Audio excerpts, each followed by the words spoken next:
Lebih dari 400 rudal dan drone diluncurkan Iran ke arah Israel, namun hanya 10% yang mencapai sasarannya.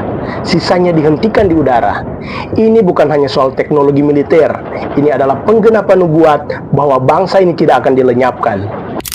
Sejak ribuan tahun lalu, bangsa Israel selalu menjadi sasaran pemusnahan, dimulai dari Mesir yang membantai bayi laki-laki Ibrani, lalu Babel yang menghancurkan Yerusalem dan membuang mereka. Kemudian Roma yang menghancurkan Bait Allah dan menyebar mereka ke seluruh dunia.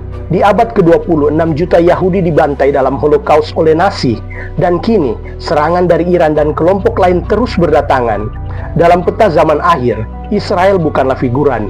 Mereka akan memainkan peran penting dalam babak terakhir sejarah dunia. Yerusalem tetap menjadi nadi profetis, pusat perhatian dunia dan titik sentral dari rencana kekal Allah, seperti tertulis dalam Yesaya 66 ayat 22. Sebab seperti langit yang baru dan bumi yang baru yang kujadikan itu akan tetap ada di hadapanku, demikianlah firman Tuhan, demikianlah keturunanmu dan namamu akan tetap ada. Dan ini bukan retorika saja. Fakta terbaru membuktikan 400 rudal balistik dan drone ditembakkan oleh Iran, namun hanya sekitar 20 yang berhasil melewati sistem pertahanan awal.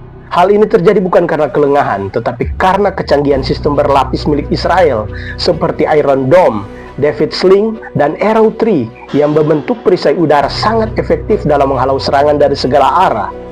Iron Dome bukan sekedar teknologi, ini adalah simbol dari Efesus 6 ayat 16, perisai iman yang dapat memadamkan semua panah api si jahat.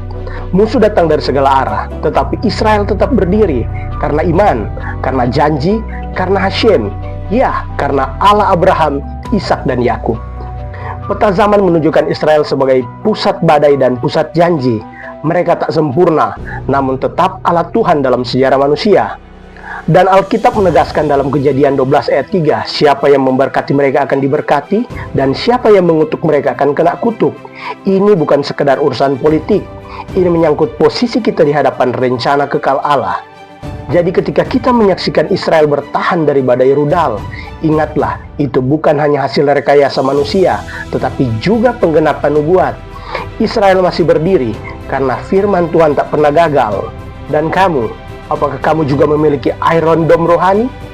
Alkitab berkata, kenakanlah perisai iman, karena peperangan rohani semakin nyata, dan penggenapan segala sesuatu sudah dekat. Perisai iman tidak akan kuat tanpa pengenalan yang benar akan firman, sebab dari situlah iman tumbuh.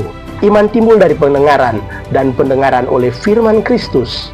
Maka kenalilah firman itu, hidupi dan berdirilah teguh, karena waktu sudah sangat singkat, dan kita sedang berlari menuju kekekalan.